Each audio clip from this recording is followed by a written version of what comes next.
Today on Locked On Red Wings, the next 6 games will be make or break for the Detroit Red Wings season.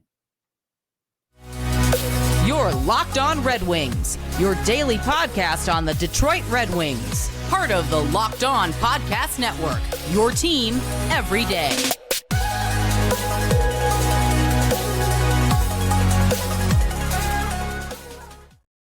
Welcome back to the Locked On Red Wings podcast. We are your hosts, Brian Fisher and Scotty Bentley. I'm a podcast producer for the Daily JAWWJ News Radio podcast. Well, Scott is a host over at Locked On Tigers, as well as a freelance journalist for the Detroit News. And today's episode is brought to you by Sleeper. Download the Sleeper app and use promo code Locked On NHL to get up to $100 matched on your first deposit. Terms and conditions apply. See Sleeper's terms of use for details. Scotty, we got a pretty jam-packed episode for the people on Tuesday. We didn't really get an opportunity to talk about Jonatan Berggren's first game up. It was really just a period at the end of the Monday episode. But honestly, I think that may have been a blessing in disguise because that's a player I kind of want to delve a little bit more into. Going into the season, we had the expectation he was going to make the team out of camp. And then he didn't. And the reason we had that expectation is he played 67 games with the Wings last year. He didn't. The big reason is his defense stunk. He was great offensively, but his defense was just not up to snuff for the Detroit Red Wings and where they wanted the team to be. And so he was buried in the AHL. Well, after a near entire season's worth of him just destroying the AHL with the Grand Rapids Griffins, post-trade deadline, he finally gets the call. And during the trade deadline, he was heavily involved in chalks as like bait. Like it felt like he was going to be in the NHL one way or the other, either as part of a trade piece going to another team or with the Detroit Red Wings. And then post deadline, he was recalled. He's here and he is now with the game in Vegas behind him. He is now 3 games away from gaining waiver eligibility, which means he cannot be sent down to Grand Rapids without going through waivers. And Steve Yzerman said in the post-trade deadline conversation, media availability, that if he becomes waiver eligible, they are not placing him on waivers because he's too valuable. He will get picked up and he's too valuable of a player to lose. That last part I'm adding on, but that was the interpretation I took from when he said that they would not do that. Scotty, that begs the question now with 3 games heading into that waiver eligibility. 1, do you see him hitting that? And 2, what is his long-term fit this season and beyond? Well, I fully expect him to hit 3 more games. I guess we'll start with that. I don't really know why they would bring him up to not play like the rest of the way, right? I mean, again, you can go back and watch the trade deadline episode on Friday. I mean, I think they traded Kostin to kind of help make room for Berggren, really. I think the plan is for him to play in the NHL from here on out. So I guess we can start with that and get, unless you disagree or have a, staunch altering opinion, I think I feel confident that he's going to play the rest, barring health, obviously, the rest of the season in the NHL. I would be surprised, and if I was Jonatan Berggren, I'd be pissed if you get called up to be sent down to avoid waiver eligibility. Like for who, though? It wouldn't make sense. Right, exactly. I mean, there are guys in the AHL right now that they could call up that would be depth players, but no one who's going to have the offensive impact that Jonatan Berggren's going to have. Like that's why you have guys like Tim Gettinger, who signed a nice 1-year extension with the Detroit Red Wings today on a two-way contract. Good for him. You have Zarnik, you have Luff, you have Zach Aston-Reese. Like those are your depth guys you call up when injuries happen.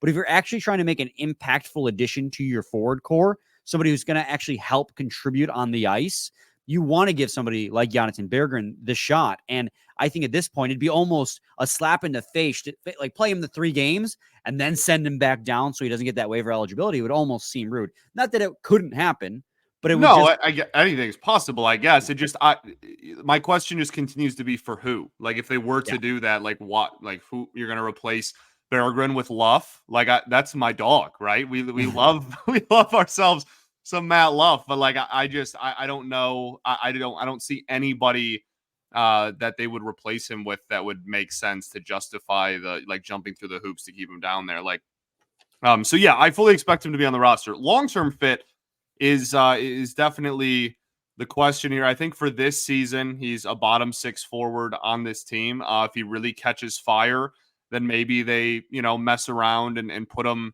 I mean, we've seen Michael Rasmussen on the top line. You know what I mean? We kind of have that revolving door of when Larkin is healthy, 5 of the 6 top 6 forwards are kind of locked down. So maybe if he gets hot, we could see him be filtered into one of those spots. But I think I'm pretty confident that for the rest of this year, he's going to be, a bottom 6 type of forward, third line type of production.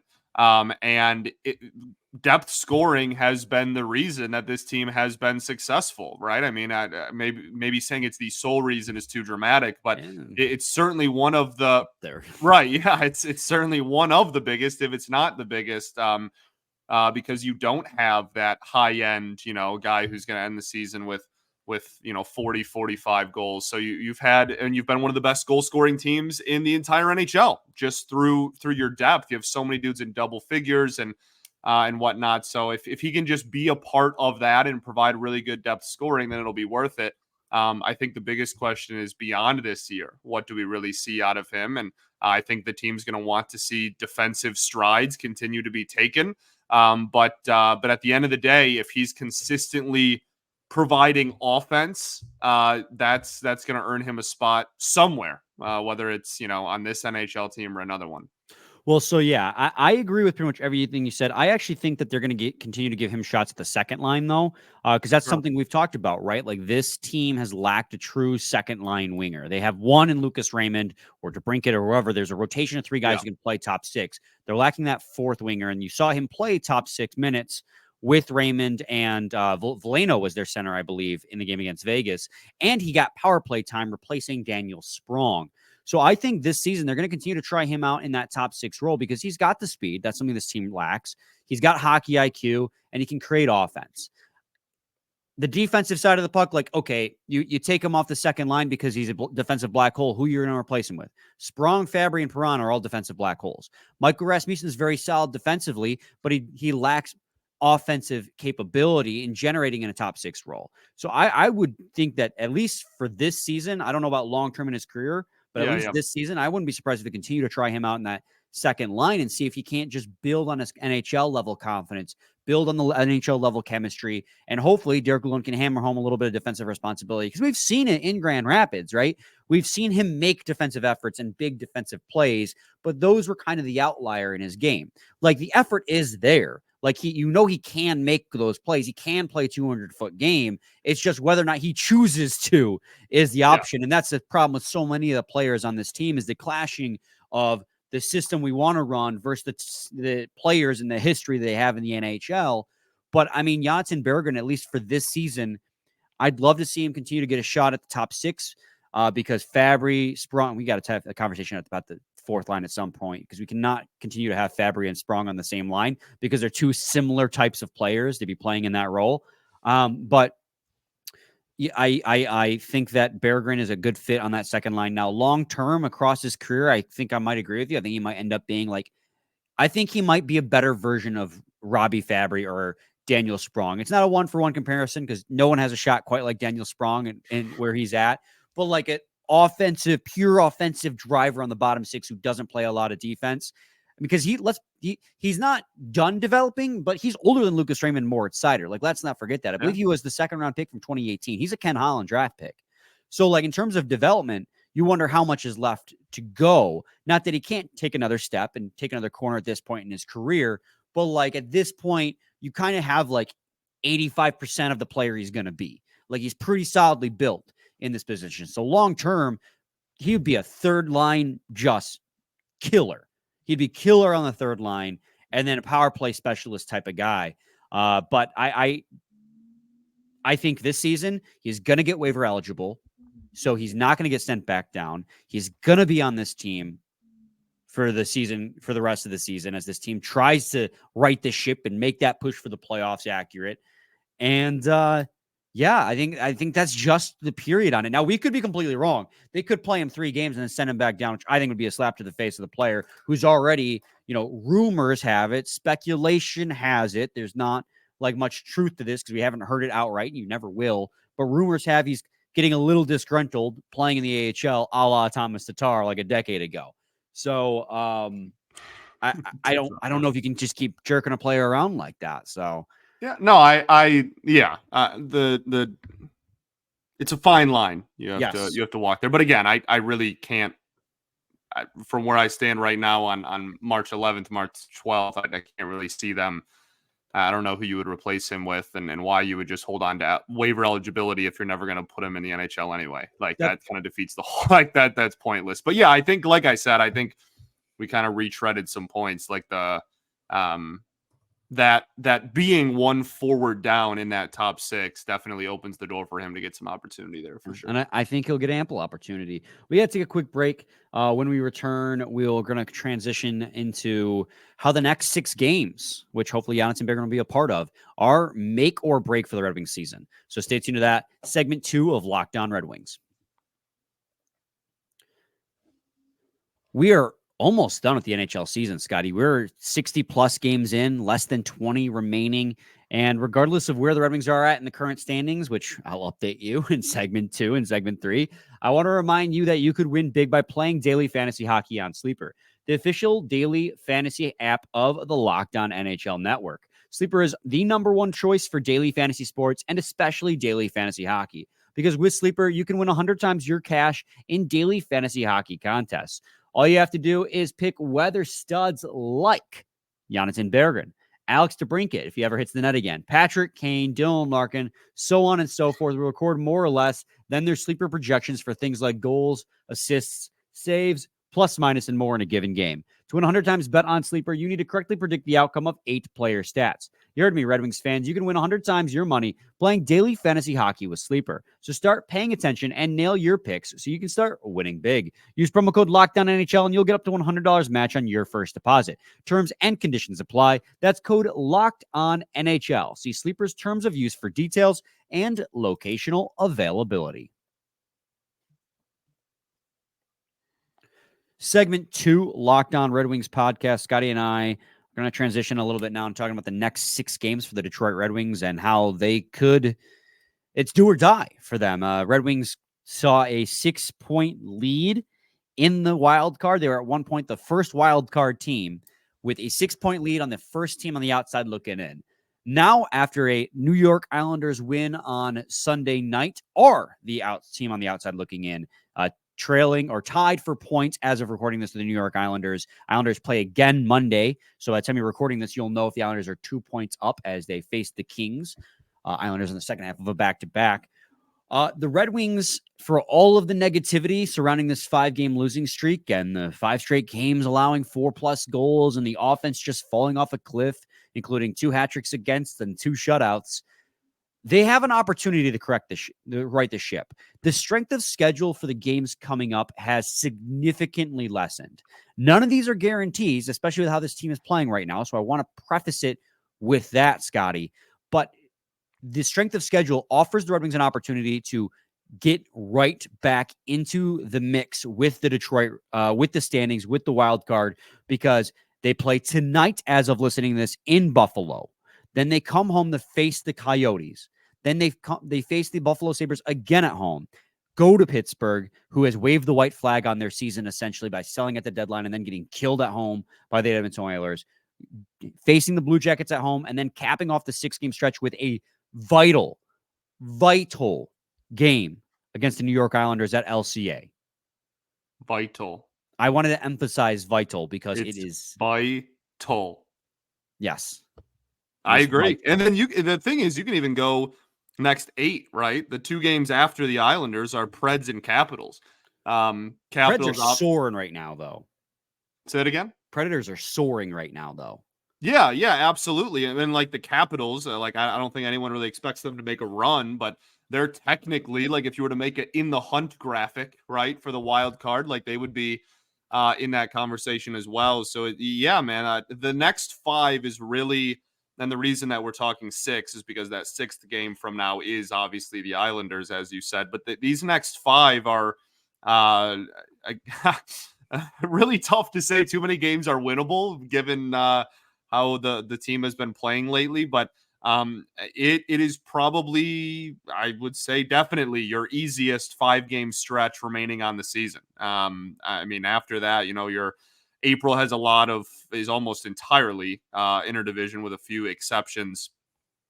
So yeah, I mean, this kind of rest of March stretch we have, and specifically the next 5, is going to play a huge role and be probably the biggest factor in what happens the rest of the way. And if they can put up, go take, 3 or 4 wins in regulation in the next 5 and then beat the Islanders, you're going to be sitting pretty, if you will. But, it's again, with how the team has looked in the last 5, it's really hard to say that any of that's going to be guaranteed. Yeah, it is hard to say that any of them is guaranteed. And obviously, we'll preview Buffalo in particular in segment 3 here. But I mean, you've already lost an embarrassing one to Arizona, being shut out 4-0 in Arizona. So hopefully you don't take them lightly a second time, especially when you're in front of your own crowd. Oh man. And they lose to the Yotes in Detroit. That yikes. And also keep in mind too that this is the easier stretch, but you're still down Dylan Larkin for probably all of these games, at least until Pittsburgh. I think that's a Saturday game. So Sunday, yeah. A Sunday game. So it's just, you're going to have to still step up to the plate and do what you need to do. And no win is guaranteed at this point in the season. Buffalo's playing better than they were earlier in the season. They're actually only 7 points behind Detroit now in the Atlantic Division. Yeah. So those games actually do matter somewhat too. If you're asking me, Scotty, that's 6 games recovering. So a total of 12 points. I would say 8 points is the minimum they need to correct the ship. And that's asking a lot for how this team is playing right now. But 8 points out of 12, which would be 4 out of 6 wins, going 4-2, or any combination of which to get you to 8 points. I think that is the minimum this team needs to do to make sure they can jump themselves back into the scoring race or the wild card race. Because also keep this in mind, the Islanders are on a 6-game heater, which the Red Wings were on before they started losing. They're not going to win out. They're playing the LA Kings tonight as of recording this. You'll know the results again by then, by the time this airs. They're going to start losing again. So there's an opportunity you're going to have to make up ground at some point. But now, because of this 5-game losing streak, being above 500 is more critical than it ever has been, especially because the Islanders have stacked up so many loser points. Yeah, they have 14 loser points on the season, Scotty. They've lost in overtime 14 times. That has made the difference. I think they have 3 or 4 less regulation wins than the Detroit Red Wings, but those loser points are why that they are still in the wild card, and actually in a wild card spot, because they do not lose in regulation. They do not go down easy. So you're going to have to fight tooth and nail for every regulation win. I don't know what your minimum is, if it's higher or lower for getting back in the race, but if you're asking me, it's got to be 4 of 6 in any combination. Yeah, I mean, I don't know, maybe a altered perception here, but like the saddest part of the losing streak to me is that the minimum is now somewhat determined on what the Islanders do over the next 5 leading up to that game, right? Like it's not entirely, obviously, the players are all going to be like, oh, we can't look at the other teams, we can't look at the standings, we just got to focus and win every night. Yeah, obviously the players should, but from a the interest of looking from the outside in and going, okay, what does this team have to do to solidify their standing in the postseason? That unfortunately now it's a week ago, 2 weeks ago, we were talking about, oh, you somewhat control your own destiny. You have an 8-point cushion. Just don't completely crash and burn, and you're gonna be in a pretty good position. Obviously, they did, and now that minimum, if you will, or that, how many games they need to win or how many points they need is almost entirely tied to what the Islanders do. The Islanders keep winning. If the Islanders win, 4 or 5 games leading up to that game, then like the Wings could win 8 or take 8 points rather, and in that stretch, and you could be sitting there and be like, oh, we only dropped 2 games. That's not a bad stretch, and they're still going to find themselves on the outside looking in. So, I mean, I guess to make me more confident that they're not just going to lose every game the rest of the season, I guess I would like to see 3 in the next 5 heading into the Islanders game. I think, 6 points heading into that game would at least make me feel like we were going to be competitive. And that was, that really important game was going to be something that it wasn't, oh, we're completely out of it or, completely in it or whatever going into it. So I guess that would be what I would say. If you can, that's over 500, obviously, in the next 5. I don't think that's like a really crazy high bar given the teams that they're facing. But I think the bar has been adjusted because now you're exactly tied with this team at the time of this recording, and B, we haven't seen you play good hockey in 6 games, and those factors have made that I don't know, kind of like a weird conversation for me. And I think we can both agree, Scotty, that game against the Islanders is a must win. That's a 4-point swing in the wild card race, so that is a must win. So, while I'm saying 8 of 12 points, one of those wins has got to be against the Islanders. Sure. You're saying 6 of 10 in the next 5, because I'm doing 6 games, you're doing 5 games. Regardless, so you got to go above 500 and you got to win against the Islanders. That's what it boils down to. Yeah. No matter what metric it is. I guess that's why I stopped short of the Islanders, because to me, doesn't really, that has to be a win for sure. Yeah. No, it's completely understandable. We're going to take another break, and when we return, Scotty and I are going to break down the game against the Buffalo Sabres, so please stay tuned for that in segment 3 of Locked On Red Wings. Passion, drive, and patience. What brings home the winning trophy is also what keeps your ride or die alive. eBay Motors has everything you need to maintain your vehicle and level it up to peak performance. From superchargers, roof racks, exhaust kits, LED headlights, and more, whether you're into speed, power, or style, eBay Motors has got you covered. With over 122 million parts for your number one ride or die, you'll always find exactly what you're looking for. And with eBay Guaranteed Fit, your part is guaranteed to fit your ride every time or your money back. Because with eBay Motors, you're burning what, Scotty? Rubber, not cash. Oh, yeah. With all the parts you need at the prices you want, it's easy to turn your car into the MVP and bring home that win. Keep your ride or die alive at ebaymotors.com. Eligible items only. Exclusions apply. eBay Guaranteed Fit only available to U.S. customers. Oh, yeah. Segment 3, Locked On Red Wings podcast. Scotty, let's transition now into the preview against the Buffalo Sabres. Buffalo is 6th in the Atlantic Division, 30-30-5 on the season. They, I wish I could write this up as a win, but they always play the Detroit Red Wings hard, and the Red Wings are fumbling right now. The Red Wings have played 1 of 4 against the Sabres so far in the season, but they did win 5-3. So you have 3 matchups against the Sabres. Well, you have between now and the end of the season. 2 of the next 3 games are against Buffalo. So yeah, that's going to be that number is going to go up really quickly here. Yeah. But yeah, they've been better lately. Last season, this was one that, for all the teams that you and I were wrong about in our preseason, NHL standings projections, this was a team that I think we both kind of hit a home run on and expected some regression. Yeah, right. We were wrong about plenty. Don't go back and watch. But we celebrate our wins, but we don't talk about our losses. Right, exactly. Narrative ball. But yeah, this was one where we anticipated some regression, and there was some pretty heavy regression. The defense for this team has not been awesome. It hasn't been terrible either. Like last year, they were just the glass cannon, right? And they were just outscoring teams, giving up a ton of goals, outscoring teams. And while the defense hasn't been, it hasn't been, like bottom of the barrel. It's been more kind of middle of the pack, but the offense has not been there at all this year. They have not got that crazy high-powered offense that we saw a year ago that put them, just on the outside of the playoff picture. What, by a point? Was that it last year? They missed by, or they were like tied going into the last game or something. Yeah. So yeah, this is a game that the Red Wings should be looking on the schedule. And again, 2 of the next 3 games and go, there's a possibility for 4 points here. Yeah, absolutely. I mean, their team leader in points is Rasmussen Dahlin with 47-64. Tied for first in points is Casey Middlestat, who no longer is on the team, got traded to the Colorado Avalanche in exchange for Bowen Byram. Tuck has 40 points in 58 games. Tage Thompson has only played 54 because he battled a little bit with injuries. Sharp decrease in points, 36 and 54. I mean, the offense, which was so stellar last year that they banked on repeating that just unsustainably high-powered offense, has regressed. They still don't play very good team defense.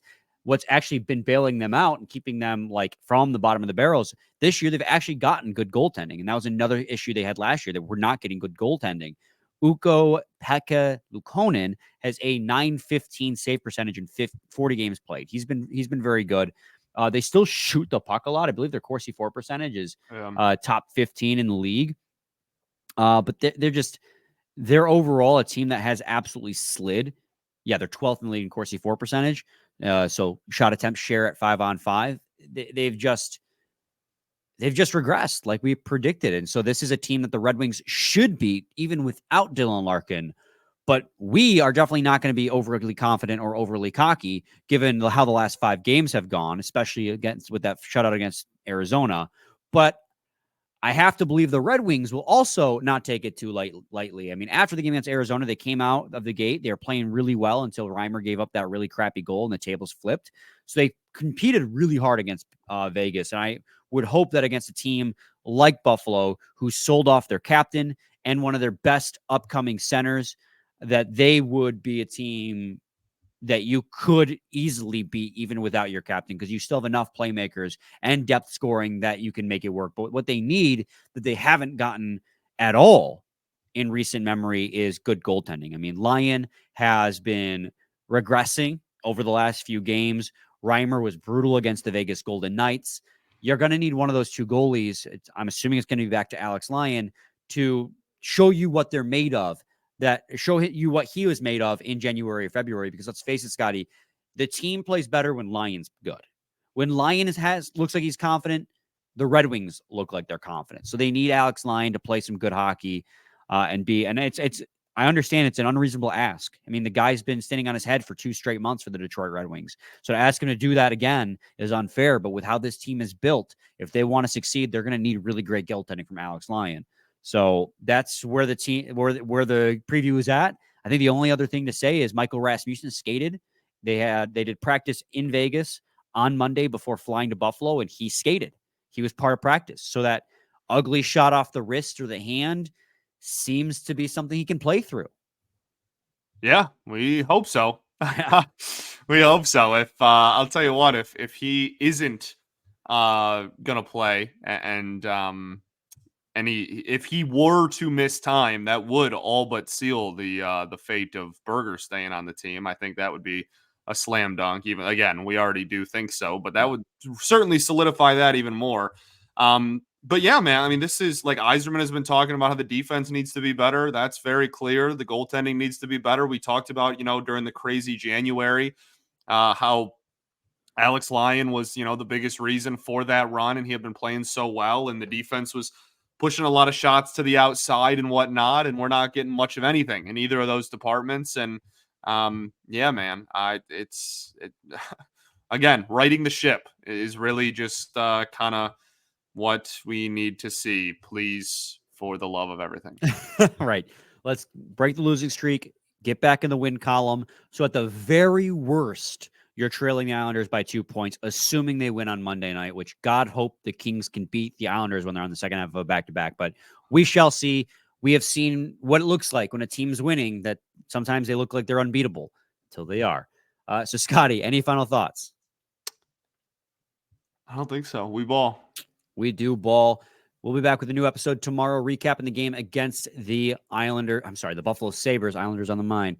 Same time, same place. It's your team every day. Every day.